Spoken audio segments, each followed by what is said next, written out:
I'd like to welcome back vet Alex Melrose and dog trainer Kelly Mcfarlane. Good morning, guys. Lovely to have you on the show again. Good morning. Now, Alex, we asked our viewers to come up with some questions to Facebook their pet problems, and you've been looking through them, and there's been a few good ones. Yeah, one sort of jumped out at me from Luca. It was a little bit terrifying because he's talking about his black poodle being part of a dog gang. That sounds terrifying.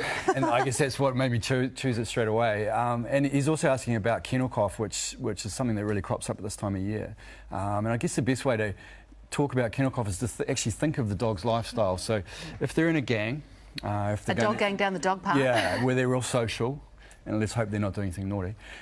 Or they're going to kennels, they're going to doggy daycare, stuff like that.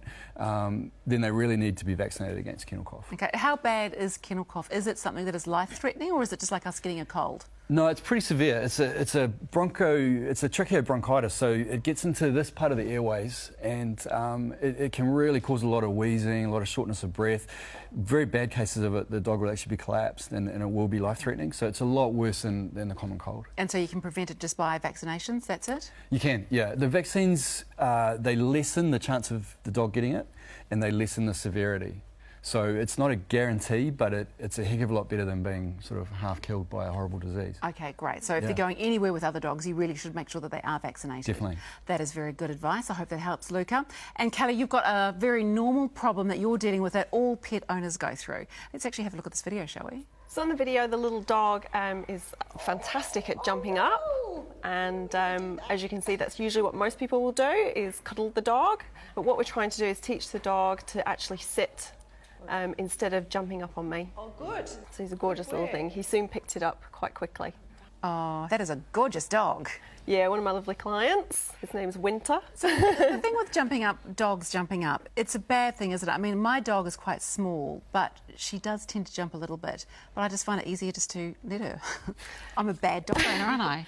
No, not at all. The reality is most people will get their small little puppies, and of course the little puppy starts to jump up and it's all cute and cuddly. But what people tend to forget is the puppy is learning every day that this behaviour is working.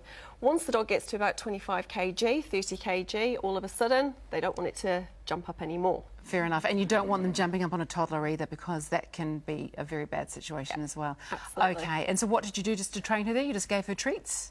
Yeah, so it's just a reward base, so teaching the dog that every time that puppy will sit down, or adult dog, so you can still teach this to older dogs, as soon as they sit, reward them for that at all times. Okay, that sounds like good advice as well. I will go home and I will make sure they do that with my dog as well. Before you guys go though, we've got to award the Cafe Pet of the Week, who is Fanta the cat and Evelyn the baby from South Auckland. Look at that, beautiful. At first I thought that Evelyn the baby is the pet, obviously you can't do that. So you have got a $50 voucher from Feline Natural Cat Food coming out to you. You can enter at home, simply upload your pet photo to our Facebook page.